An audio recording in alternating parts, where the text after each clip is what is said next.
The blacksmith, availing himself of the mild, summer-cool weather that now reigned in these latitudes, and in preparation for the peculiarly active pursuits shortly to be anticipated, Perth, the begrimed, blistered old blacksmith, had not removed his portable forge to the hold again after concluding his contributory work for Ahab's leg, but still retained it on deck, fast lashed to ring bolts by the foremast, being now almost incessantly invoked by the headsmen, and harpooneers, and bowsmen to do some little job for them, altering, or repairing, or new shaping their various weapons and boat furniture. Often he would be surrounded by an eager circle, all waiting to be served, holding boat spades, pike heads, harpoons, and lances, and jealously watching his every sooty movement as he toiled. Nevertheless, this old man's was a patient hammer wielded by a patient arm. No murmur, no impatience, no petulance did come from him. Silent, slow, and solemn, bowing over still further his chronically broken back, he toiled away, as if toil were life itself, and the heavy beating of his hammer the heavy beating of his heart. And so it was most miserable. A peculiar walk in this old man, a certain slight but painful appearing yawing in his gait, had at an early period of the voyage excited the curiosity of the mariners. And to the importunity of their persistent questionings he had finally given in, and so it came to pass that everyone now knew the shameful story of his wretched fate. Elated, and not innocently, one bitter winter's midnight, on the road running between two country towns, the blacksmith half-stupidly felt the deadly numbness stealing over him, and sought refuge in a leaning, dilapidated barn. The issue was the loss of the extremities of both feet. Out of this revelation, part by part, at last came out the 4 acts of the gladness, and the one long, and as yet uncatastrophed 5th act of the grief of his life's drama. He was an old man, who, at the age of nearly 60, had postponedly encountered that thing in sorrow's technicals called ruin. He had been an artisan of famed excellence, and with plenty to do, owned a house and garden, embraced a youthful, daughter-like, loving wife, and 3 blithe, ruddy children, every Sunday went to a cheerful-looking church, planted in a grove.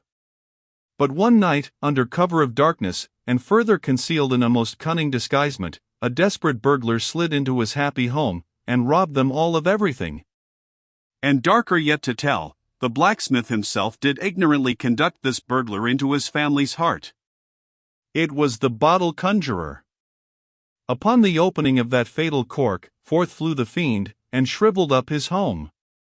Now, for prudent, most wise, and economic reasons, the blacksmith's shop was in the basement of his dwelling, but with a separate entrance to it, so that always had the young and loving healthy wife listened with no unhappy nervousness, but with vigorous pleasure, to the stout ringing of her young armed old husband's hammer, whose reverberations, muffled by passing through the floors and walls, came up to her, not unsweetly, in her nursery, and so, to stout labor's iron lullaby, the blacksmith's infants were rocked to slumber.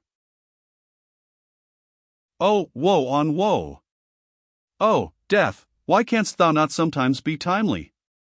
Hadst thou taken this old blacksmith to thyself ere his full ruin came upon him, then had the young widow had a delicious grief, and her orphans a truly venerable, legendary sire to dream of in their after years, and all of them a care-killing competency.